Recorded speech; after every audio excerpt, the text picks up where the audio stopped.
Bonjour à tous, au masculin et au féminin, je suis très heureux de vous retrouver aujourd'hui, ça me fait extrêmement plaisir de retourner une vidéo. Et sans plus tarder, on va rentrer dans le vif du sujet parce qu'il y a pas mal de choses à dire depuis la dernière fois qu'on s'est vu.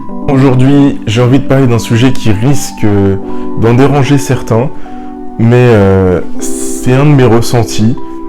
J'ai envie de vous parler des mangas de nouvelle génération, de My Hero Academia, Jujutsu Kaisen, ce genre de manga, et les mangas qui sont devenus un peu old school, donc tout ce qui est Naruto, One Piece, tout ça. J'aimerais parler des différences qu'il y a entre les deux styles et les deux genres, vous expliquer pourquoi j'ai un peu de mal à me lancer dans les mangas de nouvelle génération.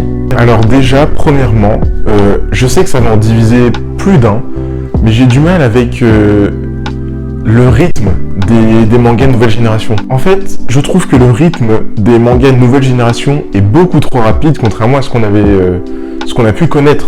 Bien sûr, petit disclaimer, je dis pas ça pour prôner que les mangas ancienne génération sont meilleurs que les nouveaux, pas du tout, ça dépend des goûts de chacun. J'aime beaucoup les mangas de la nouvelle génération aussi, hein, c'est pas ça le problème. Donc ne pensez pas que je prône que les mangas de l'ancienne génération sont parfaits, qu'il n'y a aucun défaut, alors que les mangas de nouvelle génération, ils ont tous les défauts du monde. Ça n'a rien à voir. Seulement, quand tu commençais les mangas dans les années 2000, tu savais que tu allais en avoir pour un long moment. Tu grandissais avec les œuvres, en gros.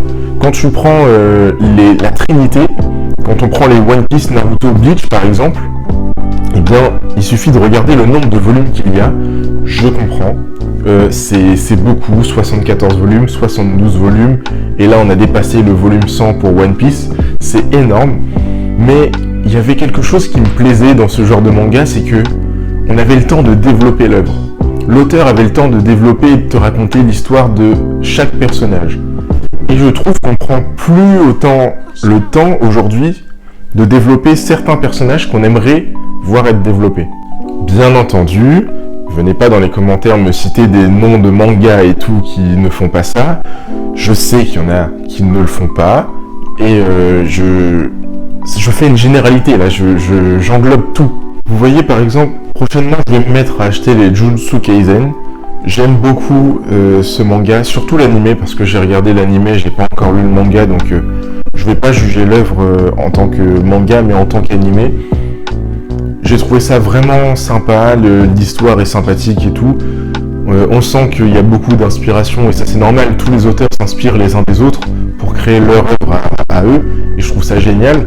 Cependant, j'ai un problème avec la rapidité au niveau de l'animé. Je trouve qu'il y a certains arcs, genre l'arc où ils font la sorte d'examen. J'ai trouvé que ça allait beaucoup trop vite, tout s'enchaînait beaucoup trop vite. À titre personnel, j'aurais aimé que l'auteur s'attarde un peu plus sur les personnages, leur psychologie, leur façon d'être pendant cet examen justement. L'examen c'est un peu le moment où tu peux t'attarder sur certains personnages auxquels on n'aurait jamais pensé qu'ils auraient été aussi importants que ça. Je sais qu'il y en a certains qui ont été développés et tout, mais est-ce que c'est moi qui ai cette mentalité de vieux débile, un petit peu le vieux, ouais c'était mieux avant, même si c'est pas du tout ce que je pense, hein. La nouvelle génération est incroyable dans l'ensemble. Vraiment ce qu'ils font c'est incroyable, ce sont les dignes successeurs de ce qui a été fait juste avant. Mais comme vous le savez, j'ai souvent eu du mal, et je l'ai souvent dit en vidéo, j'ai beaucoup de mal avec My Hero Academia par exemple. J'aime beaucoup ce manga, mais je l'aime autant que je le déteste. Parce que je trouve qu'il y a des choses qui pourraient être faites beaucoup mieux, qu'on pourrait rentrer un peu plus dans les détails, dans la psychologie des personnages. Il y a certains personnages que je rêverais de revoir. Les arcs s'enchaînent extrêmement vite, bref, c'est ultra dense et c'est bien. D'ailleurs, l'auteur a annoncé que la fin était proche, d'entrer dans l'arc final. Mais je sais pas. Là, je me dis, là, si c'est l'arc final, j'ai pas encore les réponses à toutes les questions que je veux. J'ai que les 30 premiers volumes. Je les ai pas tous lus, du coup, ceux qui sont sortis. On n'a pas arrêté de me dire, ouais, tu vas voir, c'est lourd et tout. Oui, c'est bien. Mais, pour moi, c'est par phase. Il y a des moments où je trouve ça vachement cool. Il y a d'autres moments où je me dis, ouais, bof. et d'autres moments c'est vachement cool, et ainsi de suite. Et moi je trouve ça dommage. J'aime bien regarder une œuvre et me dire, mais c'est incroyable, du début jusqu'à la fin, cet auteur m'a scotché mon siège. Donc voilà, c'était un peu mon premier point. Je pense que les mangas nouvelle génération sont un peu trop rapides et on passe un peu à côté de certaines choses qu'on aimerait savoir. C'est que mon avis, je ne critique pas ceux qui aiment ce genre de manga. Je les aime aussi parce que c'est une critique constructive, parce que vous voyez, je les lis, j'ai quand même 30 tomes de My Hero Academia, je vais m'acheter les Jujutsu Kaisen, je kiffe. Il y a juste Black Clover avec qui j'ai vraiment du mal, mais on m'a dit que du bien au niveau du manga. À ce qui paraît, faut pas s'arrêter à l'animé, parce que je ne supporte pas la voix d'Asta dans l'animé. C'est horrible. Donc peut-être un jour, si j'ai la foi, je m'achèterai les Black Clover, mais pour l'instant, c'est pas sur ma liste de priorité. J'ai un peu tout englobé, enfin le premier et le deuxième point que j'avais, c'est-à-dire que j'ai du mal à rentrer dans les œuvres nouvelle génération. Bien sûr, j'ai pas précisé, mais quand je parle de ça, je parle des neketsu. Ouais, les mangas types, en gros, ce qu'on a l'habitude de lire et de regarder.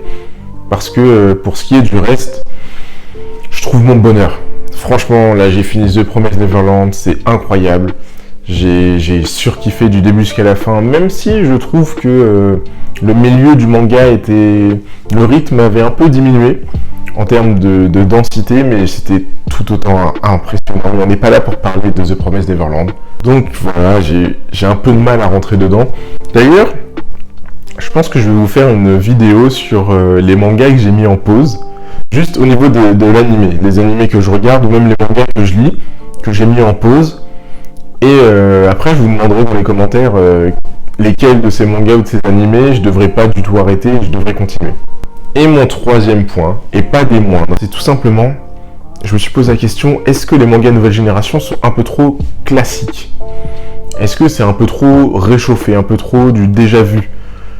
Parce que au final, quand ça fait un moment que tu es dans l'univers des mangas, et que moi, mon genre préféré, c'est le shonen neketsu, comme beaucoup. Le shonen neketsu, j'ai grandi avec ça, donc forcément, ça a une portée plus importante dans ma vie, au niveau de la lecture de mes mangas. Et je me suis dit, trop de shonen neketsu, tue le shonen neketsu. Si ça se trouve, j'en ai trop consommé, et j'ai besoin de faire une pause.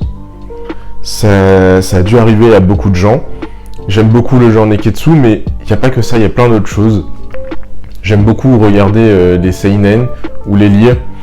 Et il y a peu de temps, je me suis intéressé aux tranches de vie, aux mangas tranches de vie. Je me dis que je devrais peut-être m'orienter vers d'autres genres pour me rendre compte à quel point les shonen neketsu, eh bien, au final, oui, ils ont tous les mêmes codes, mais ils sont tous différents les uns des autres. Donc là, vous voyez, en fait, au final, je me fais une autocritique sur ma façon de penser. Parce que je suis quasiment sûr que c'est moi qui en ai trop mangé, il faut que je fasse une pause du neketsu et que je m'oriente vers autre chose. Par exemple, là, j'étais à fond dans Food Wars et j'ai kiffé les lire. D'ailleurs, il va falloir que je m'achète les derniers. Mais je pense que j'ai trop consommé de shonen neketsu ces derniers temps et il faut juste que je passe à autre chose, que je lise un peu de seinen, un peu de tranche de vie, un peu de shoujo, pourquoi pas. Il y a certains shoujo, à ce qui paraît, ils sont excellents. Donc je vais m'essayer un peu à tous ces styles. Et si vous avez des genres qui sont pas trop connus et tout, mettez-les en commentaire. Je vais pouvoir découvrir tout ça et m'orienter vers autre chose pour éviter d'avoir ces réflexions de vieil abruti, de quelqu'un qui... Genre ouais, de toute façon j'ai déjà tout vu, j'ai déjà tout connu. Non, moi j'ai pas envie de penser comme ça. Donc mettez en commentaire des mangas qui ne sont pas des neketsu, que vous aimez énormément, qui vous ont transporté parce que l'auteur a voulu glisser comme message et tout. Et je lirai tous les commentaires et je vais me renseigner sur les mangas. J'espère que cette vidéo vous aura plu, ça m'a fait plaisir de retourner une vidéo. Je vais à nouveau en tourner d'autres. D'ailleurs, j'en ai déjà pas mal en préparation. Donc ça me fait plaisir de vous retrouver. J'espère que je vous ai pas trop manqué. J'espère que vous allez être au rendez-vous pour regarder les vidéos. Sur ce, je vous dis à la prochaine. Peace.